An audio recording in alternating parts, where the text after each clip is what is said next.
Bueno, y me imagino que durante la clase se podrán ir integrando otros compañeros o compañeras. Ya, estamos grabando entonces y ahora vamos a comenzar a compartir. Si es que tengo tanta pantalla abierta que tenemos un pequeño problema con tanta pantalla abierta. No, déjame entender. Tenemos demasiada pantalla abierta, estamos saturando el sistema. Con demasiada pantalla abierta.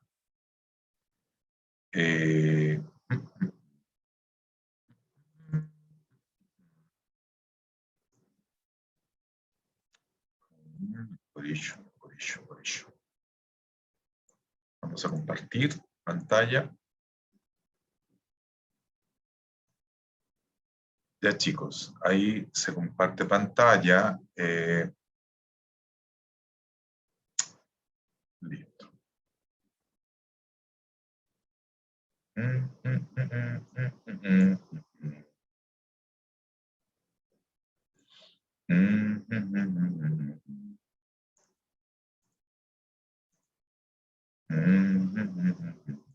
¿Ven la pantalla, verdad? Sí, profe. Sí, profe. Ya, súper perfecto. Ya chicos, a ver, ¿qué es lo más importante de lo que estamos viendo aquí en concreto de lo que vamos a ver hoy día? El punto importante de esto es que lo que nos convoca el día de hoy es entender la estructura de la organización del genoma, fundamentalmente del genoma nuclear. Ustedes saben, y si no, bueno, ya lo irán adquiriendo más adelante, que a nivel de animales existen a lo menos dos tipos de genomas, el nuclear, que ustedes conocen, que es como el hermano mayor, y el organelar. Fundamentalmente estamos hablando de la mitocondria. La mitocondria también tiene su genoma. Por lo tanto, alguien estará pensando, bueno, si en vegetales existen cloroplastos, además de las mitocondrias, ¿también tienen su genoma? Sí, correcto. Por lo tanto, en estricto rigor, en vegetales existen 3 tipos de genoma y en animales 2 tipos de genoma. Al margen de eso, que no es lo que nos convoca hoy día a la clase, lo que sí nos convoca es la estructura del DNA en eucarióticos. Y fíjense que he puesto atención en eucarióticos, no en procarióticos. Ahora, esto viene de pensar de una forma más allá de lo técnico que vamos a ver y de cómo se estructura. La parte más sencilla de entender esto, de la forma más fácil de entenderlo, es que, por ejemplo, el genoma de un vertebrado modelo, promedio, como Homo sapiens, tiene una longitud de, si yo pudiera poner una base tras otra, yo aislara el DNA y pudiera poner una base tras otra. Voy a sacar el vídeo, chicos, porque estoy con mala señal, ¿ya? Para que no sature esto.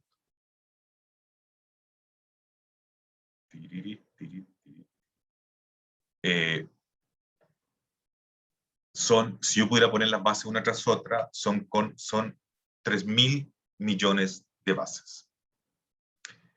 Esos 3.000 millones de bases, lo pondría en una línea, es decir, porque el genoma tiene una continuidad, no hay trozos. Esos 3.000 millones de bases yo tengo que enrollarlos de alguna forma, tengo que meterlos de alguna forma para que entren en un núcleo. No estaría fácil. En términos concretos, por ejemplo, si yo pudiera poner una línea, viéndolo desde otro punto de vista, de los 3.000 millones de bases, estaríamos hablando aproximadamente de 2 metros. Es una línea de 2 metros. Y piensen que eso tengo que meterlo en el núcleo. De ahí uno entiende claramente que a fuerza o tratando de meter todo eso en un núcleo no es posible. No es posible. Por lo tanto, si uno lo compara, por ejemplo, con procariontes, los genomas de los procariontes son indudablemente decenas de órdenes de magnitud más pequeños. Si hablábamos de que un vertebrado promedio, modelo humano, podía tener 3.000 millones de bases, una bacteria puede tener 4 millones, 3 millones. Si hablamos de una bacteria promedio, modelo, como Escherichia coli, estamos hablando de los 4 millones de bases. Fíjate, 4 millones en comparación con los 3.000 millones. Entonces uno podrá entender de que efectivamente, y considerando además que los procariontes no tienen un núcleo definido, quizás uno podría entender rápidamente que algún grado de estructura o de ordenamiento del genoma en procariontes, dado su tamaño y dado sus características que no tienen un núcleo, no es tan necesario, no es tan relevante. Eso es correcto. Sin embargo, si uno se pasa para el lado eucarionte, uno entiende que con este tamaño de genoma no va a entrar en el núcleo. Entonces, la pregunta del millón es, ¿cómo lo hace? Y eso es parte fundamentalmente de cómo se organiza el material genético en los eucarióticos. Lo primero que hay que entender es que efectivamente el DNA no se encuentra aislado en el interior del núcleo, sino que está asociado directamente a proteínas. Y esas proteínas son las que se llaman normalmente histonas.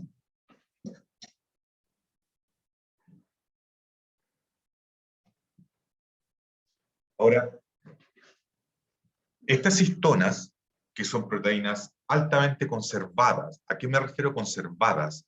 Me refiero a que su secuencia a nivel de gen y su estructura a nivel de proteína es altamente estable en secuencia y estructura en todo el orden de organismos, en un amplio rango taxonómico.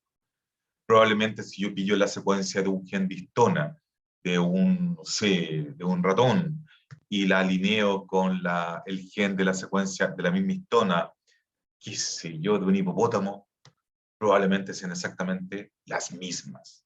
Es decir, el grado de conservación que existe en estas genes y proteínas es muy, muy grande a lo largo de un amplio rango taxonómico. ¿Y por qué? Porque en todos los eucarióticos estas proteínas son esencialmente las mismas porque tienen un rol fundamental. Estas proteínas llamadas histonas que están asociadas al DNA en el núcleo son las proteínas fundamentales que le permiten condensarse y empaquetarse al DNA para primero poder estar en el núcleo y formar lo que ustedes conocen como las típicas estructuras de los cromosomas. ¿Alguno de ustedes ha visto en los típicos ejemplos en fotos o en vídeos, por ejemplo, de cariotipos, que es como la forma como se representan los cromosomas de una determinada especie? ¿Han podido ver eso? Preguntas, chicos.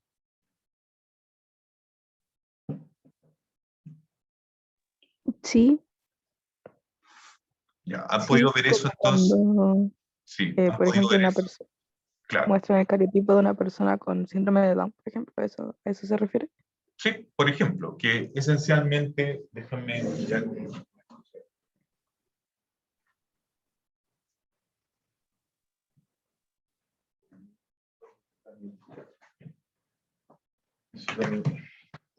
Para dibujar, para que las cosas queden como súper claras. Los cariotipos, para aquellos que no lo han visto, esencialmente es un ideograma, es decir, es una representación del número y forma de cromosomas que pueden existir en una determinada especie.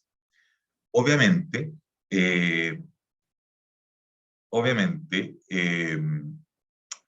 a nivel de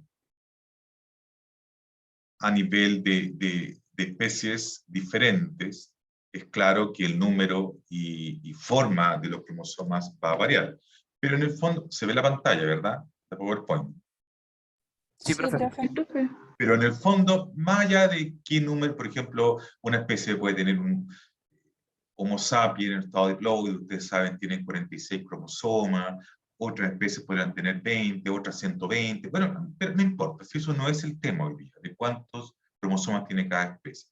Pero sin embargo, lo que ustedes están acostumbrados a ver es el típico estructura como en estado diploide de los cromosomas con formas diferentes, etcétera, representando, no sé, el cromosoma 1, el cromosoma 2, etcétera. ¿De acuerdo? Estamos claros, ¿verdad? Sí. Ya. Ahora, fíjense que obviamente pueden haber X cromosomas para cada especie. En el caso humano, tenemos 46 cromosomas. Por lo tanto, vamos a ver 46 dibujitos de cromosomas, ¿vale? El cromosoma 1, el 2, el 3, el 4, el 5, etc. Hasta llegar al cromosoma 46. Pero sin embargo, quiere decir que así está estructurado el DNA, quiere decir que hay una descontinuidad entre el cromosoma 1, el cromosoma 2 y el cromosoma 3. Nada que ver. De hecho, si uno preguntara qué es el DNA y uno lo pudiera extraer, es de la base 1 hasta la base 3.000 millones. Entonces, ¿y cómo paso de tener esto que es lineal, que lo tengo que doblar de alguna forma, enrollar para que entre en el núcleo? ¿Cómo paso de esto a esta representación? Porque el DNA no está como una forma tan bonita de cromosomas en el núcleo, obviamente. Bueno, la primera eso es una pregunta. La otra pregunta que ya empezamos a despejar, por lo menos desde el punto de vista más general posible, es que efectivamente el DNA, es como obvio, a nivel de eucariótico, teniendo tanto tamaño, se tiene que compactar, es decir, condensarse, para que pueda entrar. No de otra forma, o sea, eso ya es de sentido común absoluto. Estas compactaciones y empaquetamiento máximo es lo que finalmente se conoce como cromosomas. Es decir, es un DNA compactado. Lo que ustedes ven aquí es la primera aproximación que pueden tener de lo que se conoce como histonas. Es decir, ¿cómo funciona esto? La molécula de DNA, es decir, el DNA de doble cadena, piénsenlo en forma lineal, se une a proteínas formando lo que se denomina normalmente como nucleosomas. Como ustedes pueden ver aquí, lo que pasa es que yo puedo tener, por ejemplo, el DNA aquí, y yo voy a tener un tetrámero que está acá, que son histonas, es decir, 1, 2, esto está mirado del lado, 3, 4, y por abajo también el otro tetrámero, entonces son octámeros, ¿vale? Después vamos a identificar quiénes son quiénes. Lo importante es que si nosotros ahora simbolizamos este octámero, hay dos tetrámeros que forman el octámero, y lo vemos como una pelotita, para simplificarlo, nada más. Aquí tenemos la cadena de DNA que viene, lineal, y esta cadena de DNA da una vuelta y se une alrededor del octámero, y después continúa.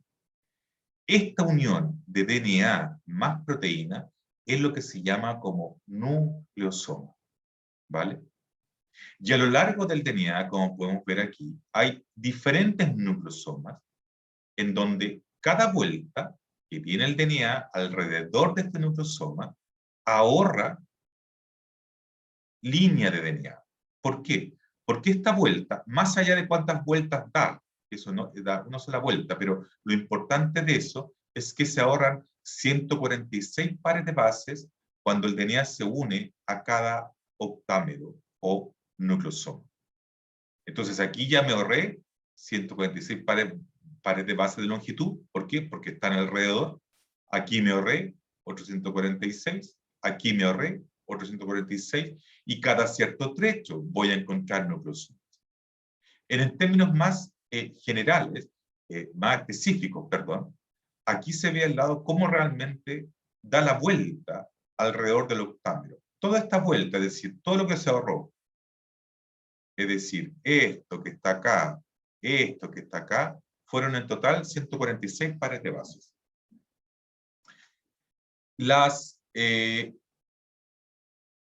Esto en términos más exactos, si yo considero todos los nucleosomas que pueden estar construidos a lo largo del genoma, voy a disminuir en 6 veces la longitud del genoma. En 6 veces. Con solamente el efecto de dar vuelta alrededor del octámero o del nucleosoma. En términos generales, más allá de definir, primero que nada, las histonas, van a encontrar van a encontrar 1, 2, 3, 4. O sea, hay 4 proteínas. 1 proteína, 2 proteínas, 3 proteínas, 4 proteínas. Y acá abajo son exactamente las mismas. Es decir, esta es la misma que esa, esta es la misma que esa, etc. Por lo tanto, en términos exactos, las proteínas de las histonas, el primer tetrámero es exactamente igual al segundo tetrámero. Hay una proteína, hay otra histona externa a los tetrámeros que que tiene la función de anclaje. Si se ven, se fijan bien, aquí lo que veo es esto verde, que es una histona. Esta histona es sumamente importante porque se llama la histona H1. Esta histona H1, sí, bien, Esteban. Es que es que Esteban escribe en un chat, dice, si dan vueltas, habría 3.500.000 nucleosomas. En términos exactos, sí. ¿Me oyes, Esteban, o no? Sí. Sí, sí, pero no. ¿Cómo, Rodrigo? ¿Sí o no? No, pero que después viene... Claro, depende de cuántas vueltas ve y todo eso, claro. No, no, no, no, Ah, no, ¿no? Ya, ya. no, no, porque esto es como las capas de una cebolla. Vas a ver que la primera capa de la cebolla es una estructura de compactación. La segunda capa de cebolla es otra estructura de compactación que parte sobre la primera y compacta más todavía. No sé si me vas siguiendo. Ah, ya. Entonces, no es que sea una sola estructura de compactación, es que hay una estructura de compactación, después viene otra que se basa ya en lo compactado, ¿me entiendes? ¿Me vas siguiendo? Sí, sí, Ya. sí. Entonces, por eso te digo que a primera línea, hasta lo que hemos visto, tus cálculos son correctos. Ya. Ok. Entonces, esta H1 hace las veces de como una estaca en una cerca donde hay alambre de púa, en donde dirige y engancha las cadenas de DNA para que después vayan a salir hacia otro nucleosoma. ¿Vale? Esta H1. Bueno, como podemos ver, aquí les presento más allá del H1, que ya saben cuál es, que es la que está acá, la que hace básicamente como de puente, que acá está el H1, que es esto. Las proteínas son la H3, H4, H2A y H2B.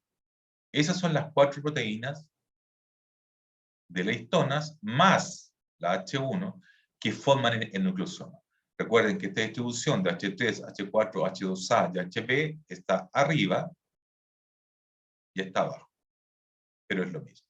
Como ustedes pueden ver, en términos más visuales, aquí tenemos la cadena de DNA que va corriendo, da la vuelta, 146 pares de bases, aquí había un H1, sigue, aquí había otra H1, se engancha, había un H1, se engancha, etcétera, etcétera, etcétera. Y como podemos ver, cuando nosotros tenemos esta estructura de cromosoma, si nosotros sacamos una punta del cromosoma, el hilo, y lo empezamos a desenrollar, lo que vemos finalmente el cromosoma es un acordeón muy compacto de la estructura. Esto es lo que vemos. Y si lo seguimos desenrollando, vamos a llegar a los nucleosomas. Ahora, esta primera capa de compactación, ya Esteban había dicho, mira, disminuyo 6 veces, pero probablemente 6 veces no es suficiente, aunque es una reducción de tamaño importante. Recuerden que teníamos 3.000 millones. No es tan significativa como para poder compactar solamente con este nivel el DNA de tal forma que entre en el núcleo. Porque esto es un tema de espacio físico, ¿sí? Así de claro. Entonces necesitamos más compactación todavía, más. Bueno, de ahí viene la segunda capa de la cebolla, que coge lo que ya está compactado inicialmente, es decir, reducido 6 veces, y lo que forma ahora son los solenoides. Los solenoides, o collares de perla, que se pueden llamar, lo pueden encontrar como collares de perla también, no son más ni menos que agrupaciones de nucleosomas. Entonces, como ustedes pueden ver, aquí hay un nucleosoma, y cuando los nucleosomas están muy juntos, uno tras otro, que es lo que se tiende a hacer, se forma un solenoide. Por lo tanto, a lo largo del DNA, no solamente vamos a ver el octámero del nucleosoma, sino que lo que vamos a ver son diferentes nucleosomas. Asuman que esto, obviamente, si yo voy a hacer este es un zoom, porque si yo esto lo abro, sé que es un octámero de 4 unidades arriba y 4 unidades abajo, pero para simplificarlo en el dibujo, vamos a hacer un solo círculo, el nucleosoma. Entonces vamos a tener varios nucleosomas juntos que forman un solenoide. Este es el segundo grado de compactación que existe. Como ustedes pueden ver, lo que está aquí es directamente, esta es una foto de microscopía electrónica, en donde lo que pueden ver aquí es, se ve súper claro y muy bonito. Si uno tuviera como una lupa, vería que hay como circulitos uno tras otro en el DNA, y esto es solenoide. Esos son solenoides, directamente, compactados. Ahora, como ya hemos comentado, estas proteínas de las histonas, y aquí habría que agregar la H1, obviamente, habría que agregar la H1, son muy conservadas en términos de secuencia y en términos de formación de proteínas, como su estructura. ¿Por qué? Porque son extremadamente importantes su función, y porque su función es una sola. Aunque quizás diferentes genes o proteínas pueden cambiar un poco su función o su secuencia, teniendo el mismo gen en distintas especies, en el caso de histonas no. ¿Por qué? Porque la función es una sola, no hay otra. Y no va a haber variantes ni modificaciones alternativas de la función, porque la función es sumamente importante y es una sola, que es empaquetar DNA. Y todos los organismos tienen DNA. Por lo tanto, las secuencias son extremadamente conservadas. Ahora, en realidad, cuando uno empieza ya a ir más específico, uno dice, mira, el DNA que rodea la histona son aproximadamente 146, 147 pares de base, dependiendo de cómo uno lo consulte, pero entre 146 y 147 pares de base. Más el DNA unidor, que será básicamente la histona 1, forman un total básicamente de, ahorran 200 pares de base en forma exacta. Ya vimos cuál es el núcleo de la histona, habría que agregar la H1, que es la que está acá, y considerar que las histonas son proteínas muy básicas, es decir, ricas en lisina y arginina, que tienden a unir DNA, no son proteínas ácidas, son proteínas básicas, que eso es sumamente importante. ¿Por qué? Porque el DNA es ácido. Ácido desoxirribonucleico, o sea, no se llama ácido porque a alguien se le ocurrió. Y curiosamente, las proteínas histonas son básicas, no son ácidas. Y eso se los da ese estado básico, la gran cantidad de residuos de aminoácidos de lisina y arginina. En total, tenemos una compactación de alrededor de un 6 por, que es lo que habíamos dicho originalmente. Aquí lo que ustedes pueden ver, por ejemplo, directa. Oye, no sé por qué quedó este color, les pido disculpas, chicos, ¿qué onda? No sé, déjame intentar cambiar el color porque yo no lo estoy viendo bien. Lo veo muy oscuro, muy oscuro. No, bueno, por algo no me lo cambio, no sé si la pantalla. Bueno, aquí lo que pueden ver básicamente es que el contenido de lisina y arginina de las distintas histonas, incluyendo el H1, como pueden ver, es bastante alto para que le dé la propiedad básica del DNA, o sea, de las proteínas. Eso permite que tenga una elevada afinidad con el DNA. De esta forma, el DNA no se encuentra solo, el DNA se encuentra unido a proteínas, que son histonas. Aquí lo que pueden ver es otra representación, básicamente de lo que ustedes ya conocen como el nucleosoma, donde están el octámero, la H1,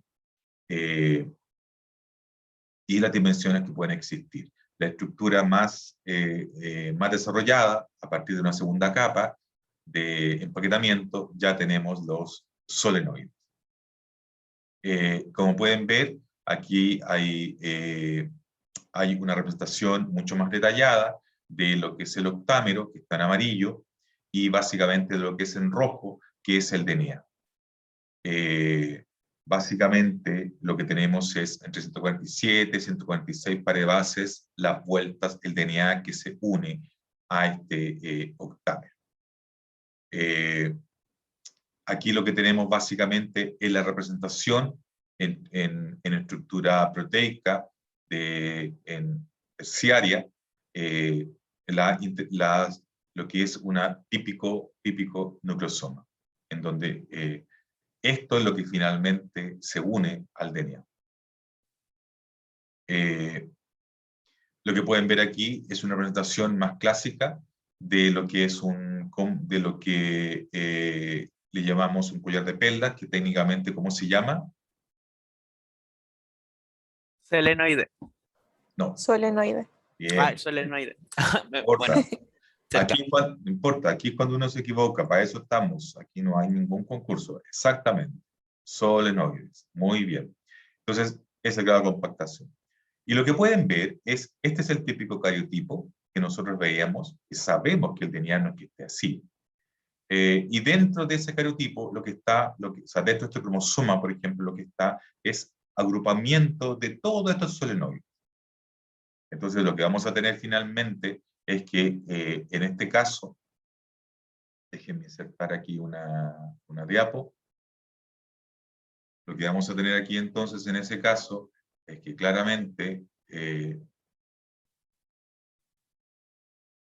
DNA, si tenemos esto así, como lo tenemos agrupado ahora, se ve así,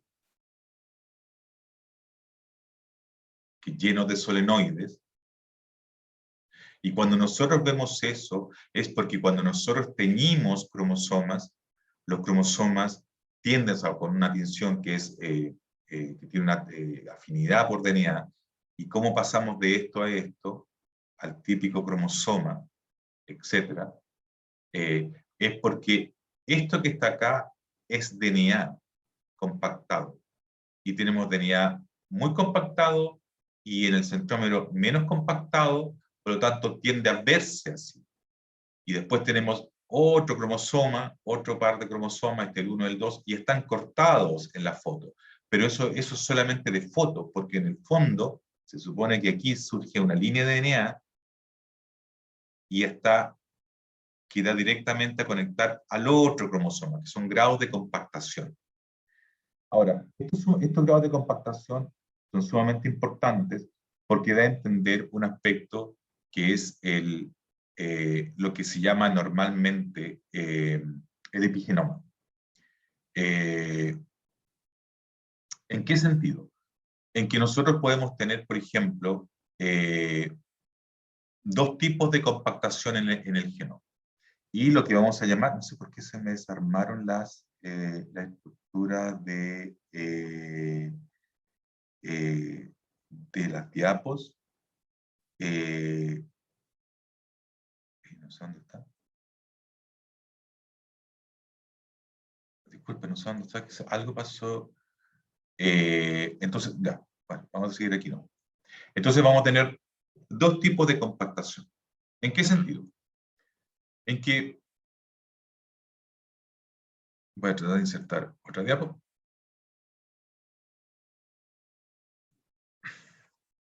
En donde nosotros hacemos un zoom del DNA, que nosotros estamos enrollando, va a haber un DNA que se enrolle muy fuerte alrededor de las nucleosomas y ergo de los solenoides, y otro que forme muchos solenoides muy compactados, y otra parte del DNA que va a unirse en forma más relajada al solenoide, si no va a estar, imagínate, como tan apretado.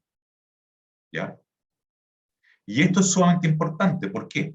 Porque si uno tiene un DNA, siguiendo el dogma de biología molecular, ese DNA lo que tiene que hacer es replicarse. El DNA se replica en un 100%. Es decir, si este DNA tiene esta longitud, ese DNA se va a replicar en un 100%. Entonces yo voy a tener DNA a DNA. Después, en el dogma de la biología molecular, ¿qué pasó bien? La transcripción. Transcripción. Entonces, y eso es pasar DNA a RNA. Transcripción.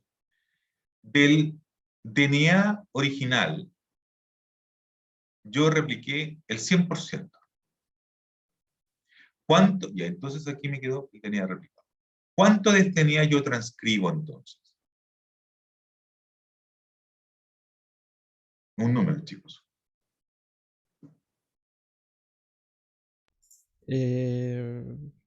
No sé, un 30%, quizás menos. La idea es pensar de que, oye, si yo replico el 100%, bueno, ese es un número correcto en todo caso, pero para lo que se traduce. Si yo replico el 100%, Ah, ya. si yo replico el 100%, yo debería transcribir también el 100%, si todo tiene que ser mRNA en el fondo. Pero lo que yo transcribo es entre 80 y al 90% de lo que yo repliqué. Entonces hay a un 20, a un 10% de DNA que no se transcribe, es decir, que está ahí, que nunca va a pasar a RNA. Y entonces uno dice, oye Rodrigo, ¿por qué si yo tengo todo este genoma disponible, por qué yo no lo voy a transcribir todo? ¿Por qué hay una porción que me dices tú del 10 al 20% que no se transcribe? Es decir, que esta porción que está acá siempre va a estar a DNA y nunca va a pasar a RNA. Sí, ¿Será exacto. el DNA que cataliza reacciones? No, ¿O es el no, de RNA? ¿No será el DNA que quede para continuar como plantilla para el próximo DNA? no, no, no, no. Eso Bueno, de que se acortan los cromosomas. no, esa es otra cosa. Ya. No, no, no, no, no. ¿Los que están envueltos en las histonas o no? ¿Compactos?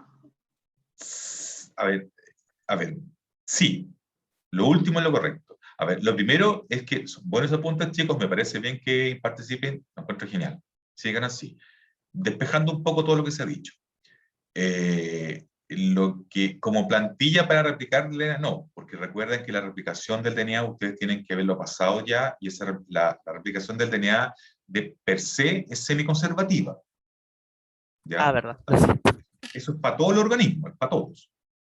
Ahora, que tenga que ver con el acortamiento, eso no tiene, eso es tampoco. ¿Por qué? Porque lo que hablamos de, y para despejar solamente esa duda, hablamos de el acortamiento, normalmente están localizados lo que se llaman telómeros, que son las partes de arriba de los brazos de los cromosomas. Cuando uno habla de acortamiento, y de eso es una señal de la vida larga que puede llevar alguien, es porque esto se va acortando. ¿Y qué significa que se va acortando? En estos telómeros abundan repeticiones del tipo mini satélite. Pero bueno, mira, vamos a hacer esto así. ¿Qué quiere decir esto? Que esto esté repetido n veces. Voy a hacer otra diapositiva. Solamente para cerrar esa idea, que nos estamos desviando un poco de la clase, pero para cerrar la idea que dijo alguien. Entonces, en el fondo, yo puedo tener el brazo de un cromosoma de esta distancia y después, 20 años después, puedo tener este mismo brazo así. La pregunta es, ¿qué pasó con esto? Claramente perdió longitud. Esta longitud no es algo que se pierda porque, perdí, no, porque los telómeros generalmente son secuencias muy ricas en repeticiones. Por ejemplo, así. 10. Eso quiere decir que ATC, ATC, ATC, ATC, etc.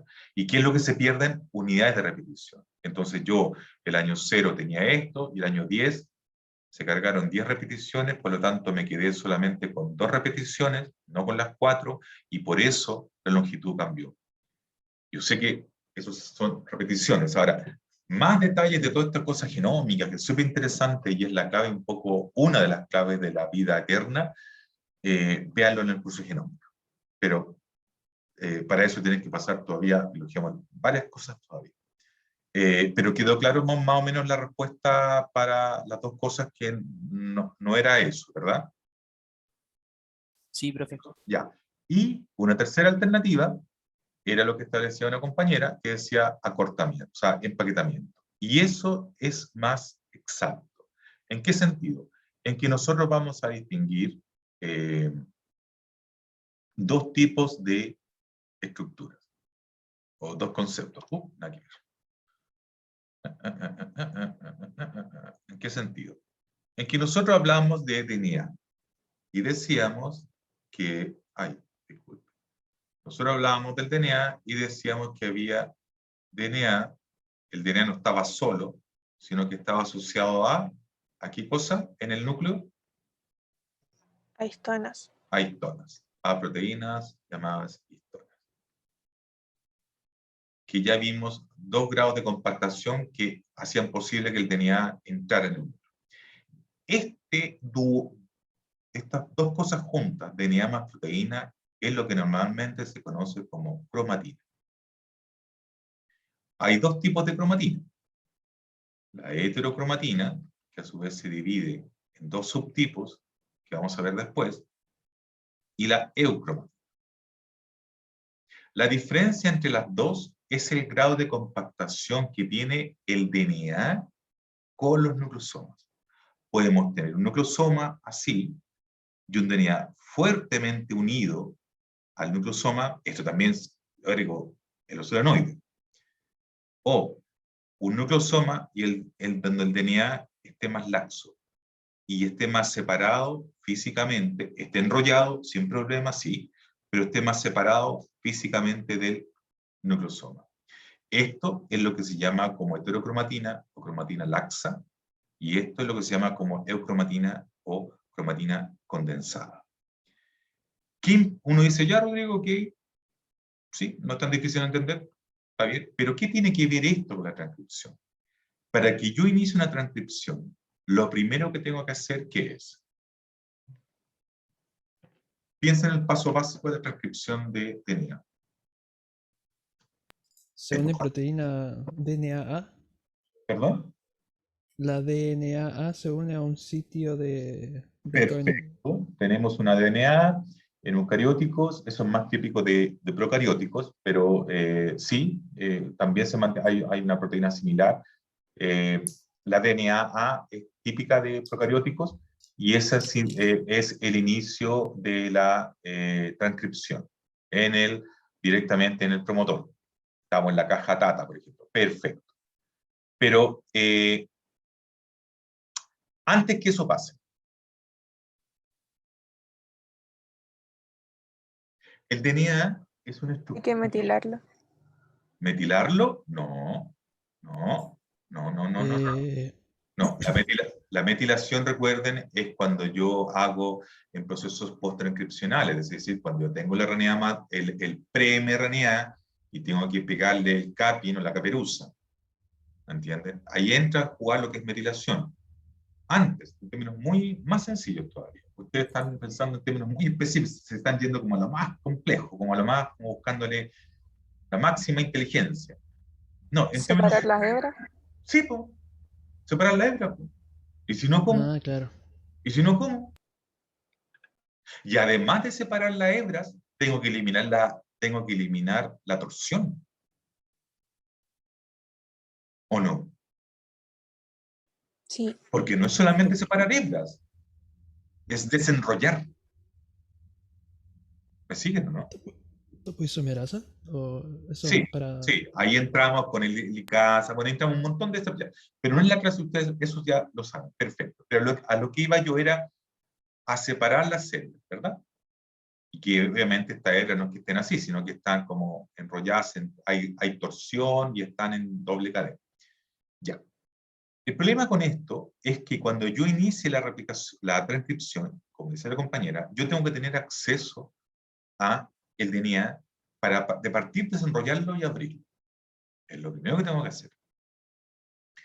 Si este DNA, en el fondo, nosotros tenemos, por ejemplo, una eucromatina, que en el fondo es como más relajada, y la otra es más compacta en el fondo. El grado de compactación, entonces, es sumamente importante. Y aquí es lo que vamos a definir, entonces, qué es realmente el efecto. Nosotros hablamos que podemos tener dos tipos de cromatina, la eucromatina y la heterocromatina. Dos tipos de cromatina.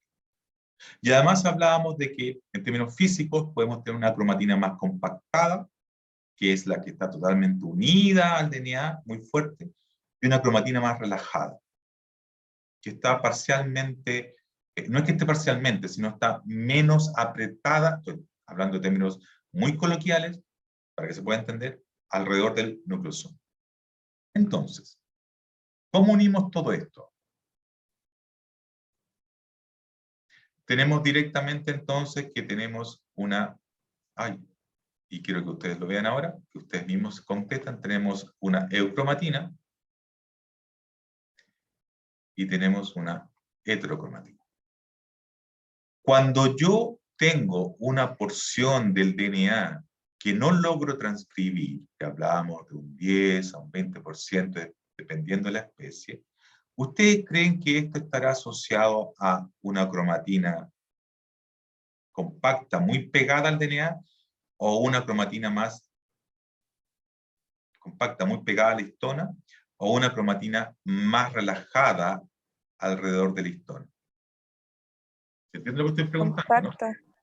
Compacta. ¿Por qué? Porque no puedo tener acceso al DNA.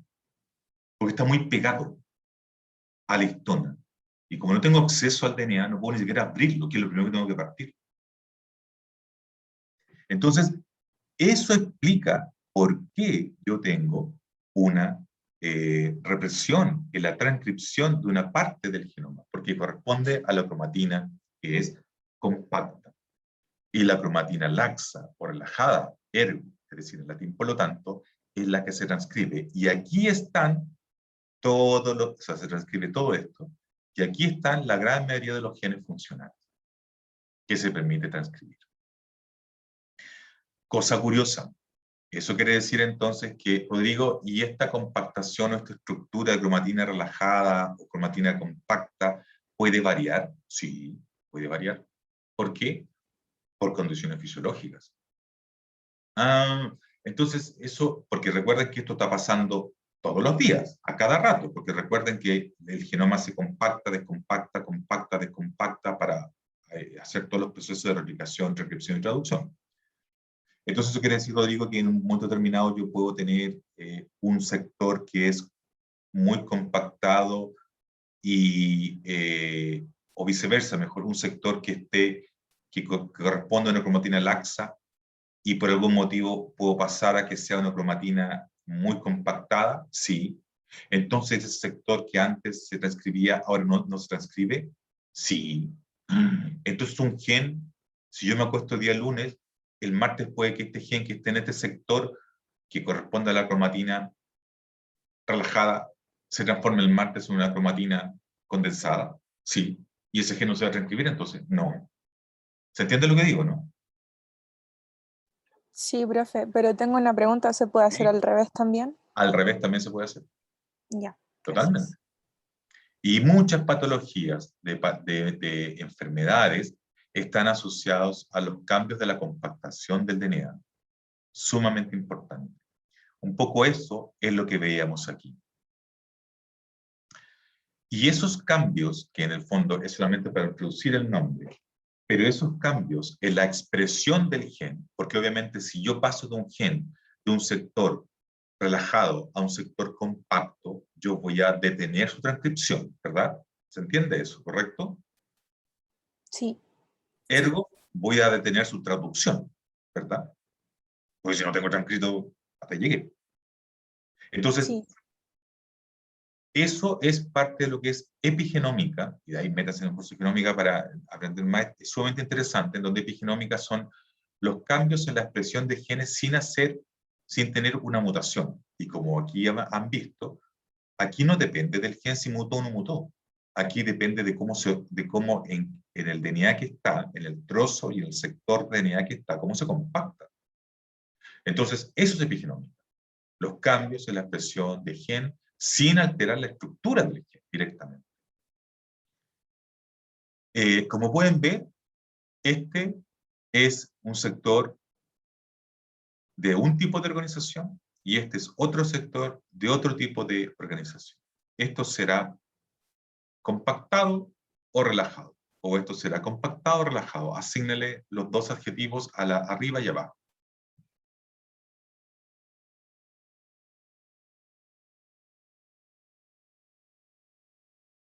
Chicos, ¿esto corresponderá a un genoma compactado, a un trozo de genoma compactado o relajado? ¿Compactado? Compactado. Compactado. Por lo tanto, los genes están inactivos. Y esto corresponderá, por lo tanto, por descarte, a un sector, típico sector de genoma relajado. Por lo tanto, los genes están activos. Esto que está acá arriba, y ahora finalmente entramos a los nombres que poníamos antes, no sé en dónde los pusimos inicialmente, no, los pusimos acá, ni me acuerdo dónde los pusimos ya. Bueno, en alguna parte, aquí.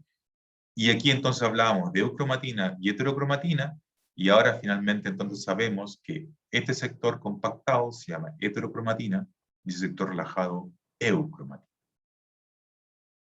Profe, ¿no es al revés?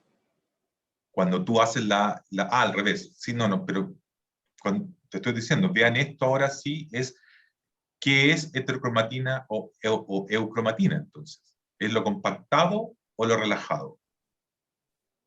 ¿Qué es? Yo entendí que la eucromatina era la compactada y la heterocromatina era la que estaba un poco más suelta. Claro, la de arriba sería eucromatina y la de abajo heterocromatina. La verdad de las cosas es que cuando uno quiere entender esto, es entender básicamente es qué es lo que se expresa o lo que no se expresa directamente.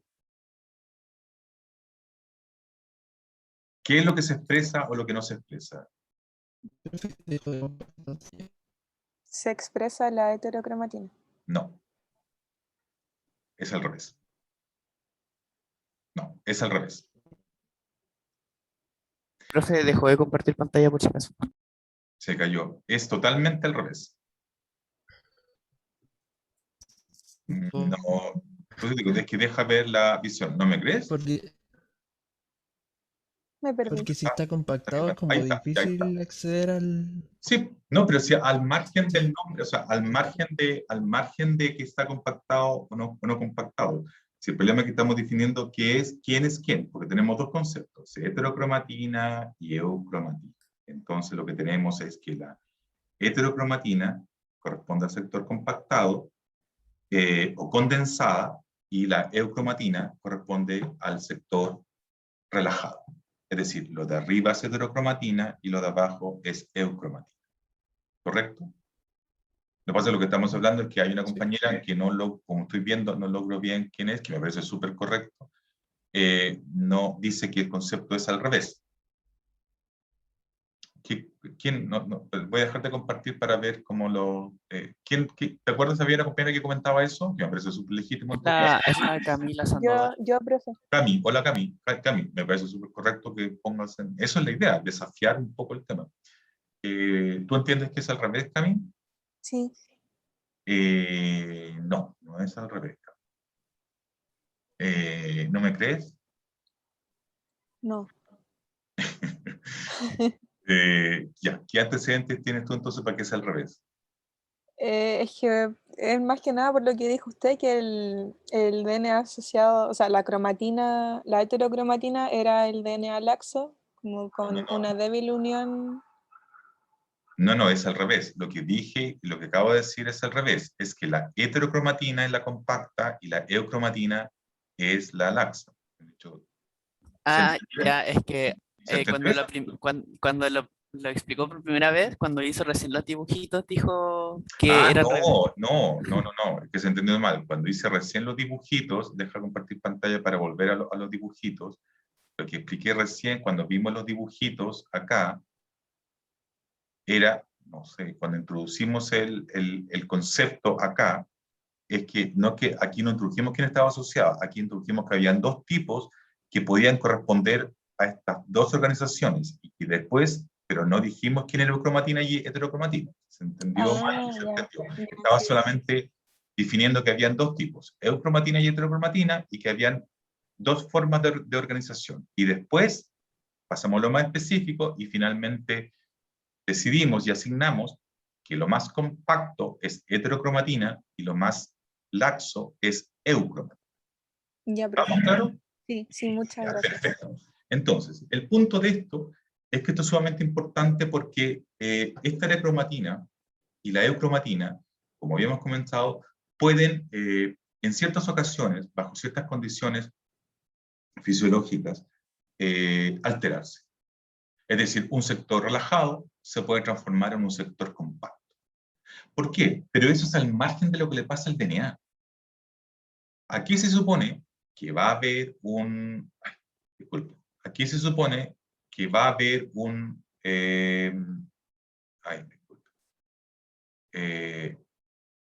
un gen, ¿ya? Se ve la pantalla, ¿verdad? Sí, Chicos, profe. ya, aquí hay un gen. Entonces, y aquí hay otro gen. Vale. Si yo este sector lo transformo en un sector compacto, este gen va a correr el riesgo de no transcribirse. Pero más allá de lo que si el gen mutó o no, esto tiene que ver con mutaciones que pueden ocurrir o modificaciones o transduccionales en las histonas. ¿Se entiende, no? Chicos, los No procesos, mucho. ¿cuáles son, a ver, cuáles son modificaciones post-transduccionales típicas? No dije transcripcionales, dije post-transduccionales de proteínas. Procesos de acetilación, desetilación, ¿vale? Entonces, una alternativa es que el ritmo de acetilación y desacetilación de la proteína se modifique por una patología, y eso a su vez, si caen las histonas, puede modificar la estructura de organización de la cromatina. También, mutaciones en el DNA pueden alterar la afinidad entre las histonas y el DNA, y eso ya es directamente algo que golpea al DNA. Pero lo que les quiero hacer mención es que sin tener un efecto directo de mutación en el DNA, un gen se puede ver reprimido. ¿Y por qué se ve reprimido? Porque su grado de estructura, y uno piensa inmediatamente en eucromatina, heterocromatina, se cambia. ¿Se entiende el mensaje, no? ¿Chicos? Sí. Ya. Entonces, ¿cómo pueden ver ustedes? En esta pantalla hay distintos grados de compactación que habíamos visto. Y también uno sabe, y fíjese que uno también empieza ahora a analizar y puede ya ir pensando e ir entendiendo mecánicamente de barriga, que es lo que más me interesa, que lo entienda, pero el por qué, uno puede ir pensando, mira, yo sé que todas las células de un organismo, independiente del tejido donde esté, va a tener el mismo DNA, ¿correcto? Sí. Sí. Sí, eso está bien. O sea, Rodrigo, si traigo una célula del hígado, ¿tendrá el mismo DNA que la célula del corazón? Sí. Ah, vale. ¿Los genes que se expresan en la célula del hígado son los mismos que se expresan en la célula del corazón? No. No. Puede que sí, o sea, puede que haya una gran parte que se exprese, pero definitivamente hay genes que no. Ah, sí, claro, ya. Entonces, sí, pero eso es como obvio, Rodrigo, sí pasa. Ya, pero eso involucra que diferentes genes son activados dependiendo del tipo celular. Sí, eso es. ¿Y qué tiene que ver eso con la compactación que hemos visto? Bueno, tiene que ver directamente entonces que la compactación del DNA en células que son nerviosas o musculares o intestinales es diferente. ¿Se entiende la maravilla, no? Sí, profe. ¿Y eso qué me va a permitir? ¿Pero qué me quieres decir, Rodrigo? Lo que te quiero decir entonces es que la heterocromatina en ciertos sectores del DNA, que es el mismo, en la célula nerviosa, y esto va para todos los tipos celulares, les puse 3 ejemplos, ¿no? Si yo comparo la célula nerviosa con la célula, no sé, muscular, esquelético, lo que sea, el DNA es el mismo, si yo no estoy diciendo que no. Lo que pasa es que la heterocromatina, es decir, el grado de compactación grande que hay, que se llama heterocromatina, puede estar en distintas regiones en una célula nerviosa que en una célula muscular, regiones del DNA. Y eso involucra que aunque tengan los mismos genes, ambos tipos celulares, una se va a expresar unos genes y en otra se va a expresar otros. ¿Se entiende? Sí. Está buena. Ahora, esa es una de las razones de por qué tenemos expresión diferencial de acuerdo a tejidos celulares. Hay varias otras, pero esa es una que es la que compete hoy en día averiguar. De este punto de vista, ¿cuáles células tendrían exactamente el mismo grado de compactación a lo largo de todo el DNA? ¿Cuáles tipos de células tendrían el mismo grado de compactación? Y yo comparo células, las células madre. ¿Estamos claros, no?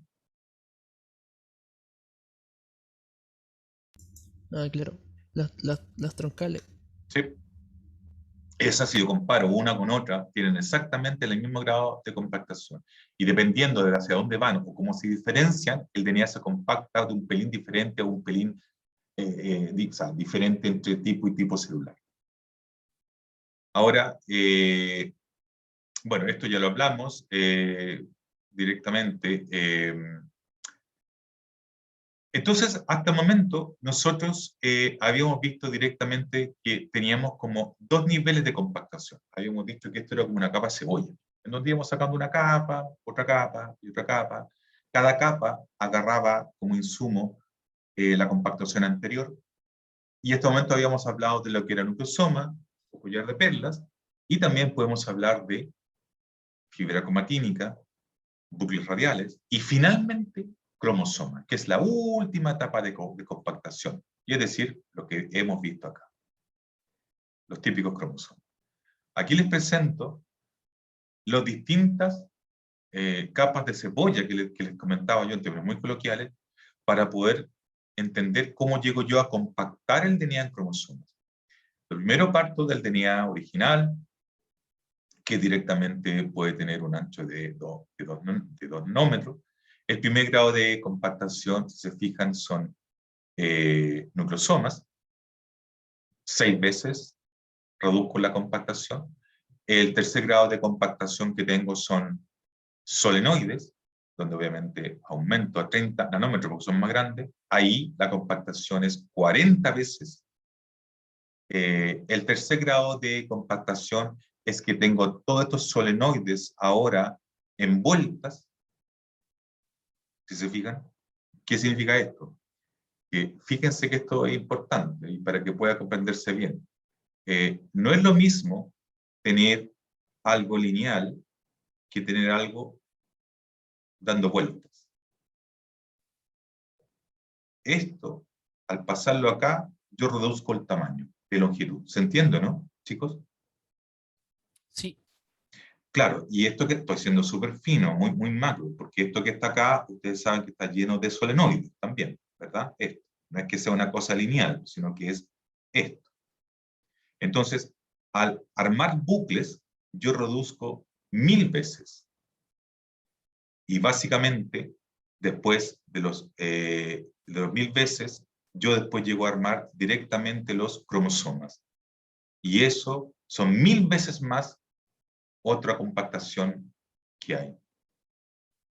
Y con todo Profe, esto, sí, en esta imagen, entonces, la tercera, después de los solenoides, ¿eso sería la fibra cromática? el bucle. Ese es bucle. Ah, ya. No hay... Mira, a ver, tenemos exactamente, tenemos la fibra cromática en los bucles radiales y esto que está acá finalmente son los bucles, es lo que estabas preguntando, ¿no? Estos son los bucles. Ah, ya. Ya, ok. Déjame apuntarlo acá. Déjame apuntarlo acá. Aquí, ¿qué grado de compactación sería? ¿Cómo se Esa es llama? son los... Ay, son ¿Alguien los quiere ayudar? nucleosomas. Nucleosomas. Son los nucleosomas. ¿Este grado de compactación a cuál corresponde? Los solenoides. ¿Este grado de compactación a cuál corresponde? Dijo que eran los bucles No, radiales. no. Esta es Eso la fibra, preguntaba. esta es la Eso fibra, preguntaba. Ah, ya. esta es la Ok. fibra. Está bien. Y esto Son los bucles. son los bucles. Y Ya, los perfecto. bucles radiales terminan en el cromosoma. Perfecto. ¿Les Eso quedó era. claro, chicos, o no? Gracias. Ahora sí, profe. ¿Qué es lo que tengo finalmente con todo esto armado? Lo que tengo finalmente armado con todo esto es que tengo directamente una reducción del tamaño del genoma y puedo meter un genoma que medía 3.000 millones de bases en un número. ¿Vale? Ahora, lo que pueden ver también aquí, les presento una fotografía de microscopía electrónica, en donde podemos ver directamente, por ejemplo, en un núcleo, bueno, en la imagen de núcleo podemos ver la fracción de heterocromatina, y que es la condensada, si se fijan, es la, uy, no se ve bien, que es la condensada, se fijan, esa es la cromatina condensada, directamente. Todo eso es cromatina condensada. Y el resto que no está condensado es eucromatina. Al margen de eso, tenemos dos tipos de heterocromatina. Recuerden que la cromatina era la cromatina condensada o rajada. Condensada. Perfecto. Tenemos dos cromatinas, la constitutiva y la facultativa. La constitutiva definitivamente es una cromatina, ay, disculpe, es una cromatina que no se expresa y que normalmente es la cromatina que incluye las secuencias repetitivas. Y su papel es fundamentalmente estructural, en los centrómeros y en los telómeros. Esa es la cromatina, la constitutiva. Antes habíamos hablado de secuencias repetidas, como A, C, T. ¿Qué significa eso que sea repetida? Que esto esté repetido X veces. ¿Vale? La cromatina constitutiva normalmente está gran parte formada por secuencias repetitivas que están en los telómeros y en los centrómeros. O DNA satélite, que también son secuencias repetitivas, son secuencias cortas. Y la cromatina facultativa, que puede ocupar situaciones en cromosomas completos en un tipo celular. ¿Cómo se explica eso? Está lo que es el corpúsculo de Barr, que es la inactivación del cromosoma X. En el género femenino, nosotros tenemos dos cromosomas X. En las células que son somáticas, un cromosoma X está inactivado. ¿Por qué? Fíjense la gracia de eso, porque lo que inicialmente era un cromosoma X activado, al momento que va a formarse una persona del sexo femenino, después ese cromosoma X se inactiva. ¿Por qué? Porque si no tendría el doble de dotación de productos proteicos de esos genes. ¿Se entiende lo que digo, no? ¿Chicos? Y estos genes ¿Me escucho mal? Perdón. A ver, ahora. Que mi internet Ahora está escucho mal. mejor. Sí. No sé si se me escucha, pero esos Sí. genes se codifican para toda la maquinaria de diferenciación sexual. A ver, vamos a verlo de otra forma. En el macho, chicos, era clase a las 11:20. ¿Nos podemos pasar 5 minutos nomás? ¿Me autorizan a eso, no? Porque Sí, no hay Sin problema. ningún Sí, drama, profe. profe. ¿sí? ¿O están muy aburridos? No. Ya. No. Dilo nomás. Ya, entonces, si nosotros tenemos una hembra, la hembra en todas sus células somáticas tiene XX. El macho en todas sus células somáticas tiene XY. Perfecto. Esto vino de una fecundación de células sexuales que tenían X e Y por separado. En el X, el cromosoma X, que es un cromosoma, en cada una de esas, a lo largo del cromosoma, tiene posiciones físicas o loci en plural, donde hay genes, ¿verdad? ¿Me siguen o no? Sí, profe. Sí, profe. Si yo tengo 2X, Este es el cromosoma 1, o sea, perdón, el gen 1, el gen 2, el gen 3, el gen 4. Quiere decir que también aquí está el gen 2, el gen 3, el gen 4, ¿verdad? O sea que al final voy a teniendo 2 genes 1. Es decir, el doble de producción proteica de ese gen. ¿Se entiende? Sí. A diferencia del X y el Y. ¿Por qué? Porque el X, que también es un cromosoma, de hecho sea el mismo, está arriba, pero es macho, tiene genes ahí, el 1, el 2, el 3 y el 4. Y el Y es otro cromosoma del macho, y tiene otros genes. El 2, el 3, o sea, a ver, el 10, el 12, el 14, el 15, etcétera, que son diferentes a esto. Por lo tanto, este va a producir proteínas y este va a producir otras proteínas, pero no el doble. ¿Por qué? Porque son genes diferentes, ¿entiendes? No es que las proteínas se sumen, porque esta tiene una función y esta tiene otra, ¿me entiendes, no? Sí. Sí. Aquí nosotros tendríamos el doble. Y fíjense la magia que viene de esto. Un cromosoma sin activa. Y es lo que normalmente se termina llamando como el corpúsculo de Barr. ¿Y por qué sin activa? ¿Quién dijo sin activa? Ay, sin activa, o sea, así de fuerte. Rodrigo, se replica así y se transcribe, no, nada, nada. ¿Y por qué? ¿Y cómo saben ustedes que un gen se inactive su transcripción sin tener que alterar la secuencia del gen? ¿Cómo se podría alterar, o sea, cómo se podría reprimir la expresión de ese gen? Sin cambiar el gen en sí mismo. ¿Chicos? Asociándolo más fuerte a las histonas. Perfecto. Bingo. Transformando entonces todo este cromosoma en heterocromática. ¡Qué buena!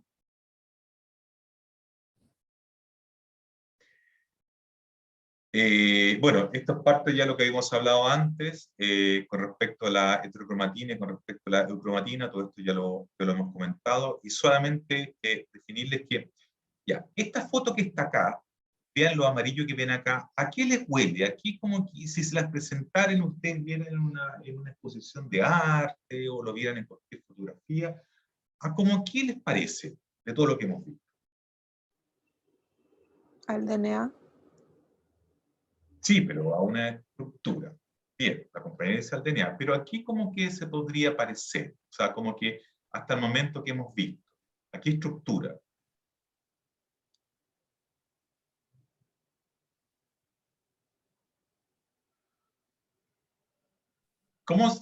¿A qué se parece esto? Vueltas. A un Al resorte. solenoide. Bien, perfecto. ¿Y esto a qué se parece?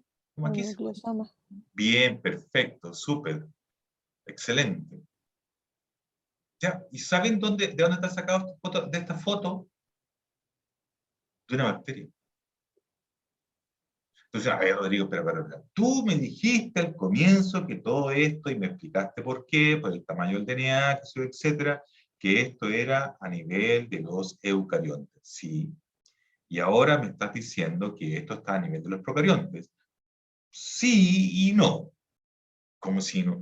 Mira, lo que pasa es que esto es una foto que solo es muy poco publicada, en donde se ve una representación de dibujo de una estructura similar a cómo se enrolla el DNA, pero esto es en una arquea.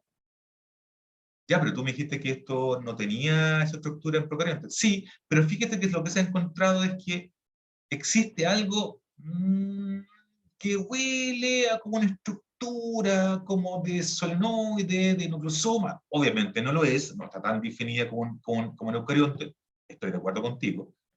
Pero fíjate que parece ser que si uno y pensara que las bacterias son lo más antiguo del mundo, o sea, que aparecieron primero que los eucarióticos,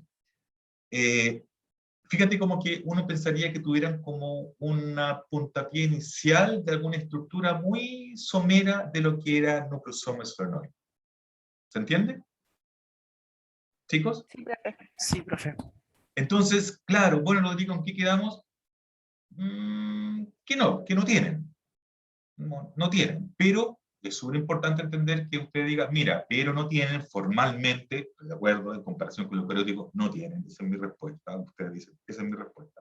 Pero hay investigaciones que han logrado sacar fotos de algo similar a algo como una estructura, que está muy lejos de lo que aprendimos hoy día, estoy de acuerdo. Pero es interesante pensar de que inicialmente pareciera que también querían tener una estructura. En resumen, chicos, el DNA en el núcleo se llama cromatina porque está unido a proteínas. DNA más proteínas igual cromatina.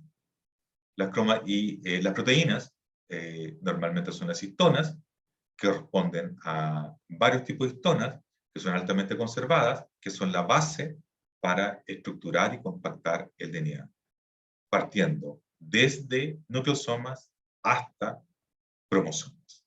Se logran niveles de, a lo menos, 5 etapas de niveles de estructura.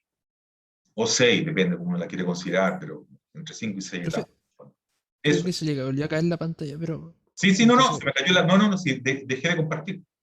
Ah, ya. Porque Ya, ok. había terminado un poco estaba haciendo un resumen. ¿Me oyes?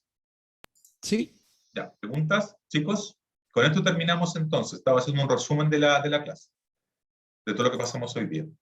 ¿Dudas y preguntas, chicos? ¿No?